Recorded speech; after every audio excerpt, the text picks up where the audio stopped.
जो पहाड़ी 100 metre rule को फॉलो नहीं करेगी उसे फॉरेस्ट लॉ का प्रोटेक्शन नहीं मिलेगा। हर हेक्टेयर अरावली लैंड में लगभग 20 lakh litre ground water recharge कर। अगर अरावली का 90% हिस्सा हट गया, यूपी हरियाणा में इंडिया का सबसे बड़ा एग्रीकल्चरल फेलियर आ सकता है। एक्सपर्ट्स का कहना है अरावली को सिर्फ हाइट से डिफाइन करना एक इकोलॉजिकल क्राइम है। अगर आपका घर 5 मंजिल का नहीं है तो आज के टाइम में आपका घर नहीं सिर्फ एक प्लॉट माना जाएगा।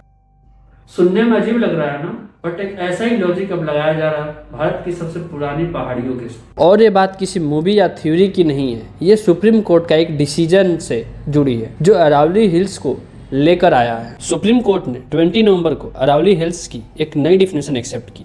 इस डिफिनेशन के अकॉर्डिंग अरावली हिल्स वही मानी जाएगी जो अपने आसपास के लोकल लैंड से कम 100 मीटर ऊंची। सुनने में सिंपल लगता है बट प्रॉब्लम यहीं से शुरू हो। सच ये है कि अरावली रेंज की सिर्फ 8.7% माउंटेन हैं जो 100 मीटर से ज़्यादा ऊंचे हैं। अगर नंबर में देखिए टोटल माउंटेन्स 12,081 है, जिसमें सिर्फ 1,048 ही 100 मीटर रूल को क्वालिफाई करते हैं। बाकी 11,033 माउंटेन्स रूल ही क्वालिफाई नहीं करते हैं। मतलब ऑलमोस्ट 90% अरावली पहाड़ियां लीगल डिफिनेशन से बाहर, और जो लीगल डिफिनेशन से बाहर वो प्रोटेक्शन से बाहर। अरावली कोई नॉर्मल पहाड़ी नहीं है, ये इंडिया की सबसे पुरानी माउंटेन रेंज में से एक है।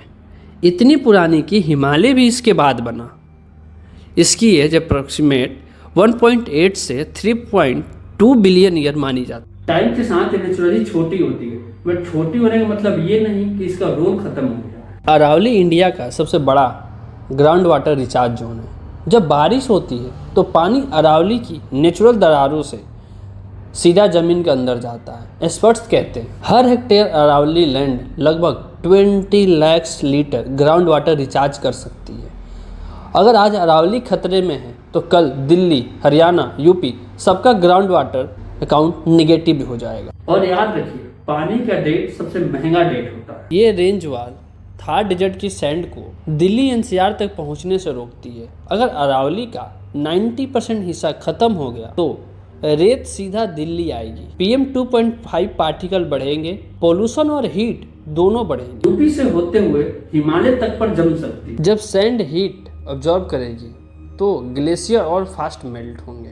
अब सवाल ये है कि हमें एक नई डिफिनेशन की जरूरत क्यों पड़ी? जवाब सिंपल है, माइनिंग। अब सवाल ये है जो पहाड़ियां 100 मीटर रूल को फॉलो नहीं करेगी उससे फॉरेस्ट लॉ हट जाएगा, और जहां फॉरेस्ट लॉ हट गया वहां माइनिंग पॉसिबल। सबसे डेंजरस पार्ट ये डिफिनेशन कहता है 100 metre from local area land, लेकिन ये क्लियर नहीं करता हाइट मेजर कहाँ से होगी, सड़क से, पास वाले गांव से या कहीं और से। नॉर्मली हाइट सी लेवल से मेजर होती है क्योंकि वो फिक्स होता है। और उसके बगल में कोई 5 मीटर का मिट्टी डाल दे तो वो 100 मीटर के रूल को क्वालिफाई नहीं करे, और इस तरीके से वो लीगल प्रोटेक्शन से बाहर, और फिर माइनिंग माफियाओं के लिए ओपन इन्विटेशन। अगर अरावली का 90% हिस्सा गया तो यूपी, हरियाणा में इंडिया का सबसे बड़ा एग्रीकल्चर फेलियर आ सकता है। डेजर्ट की हवा जब चलेगी तो रेत और धूल खेतों में उड़ के आएगी, और ना घास उगेगी ना फसल बचेगी।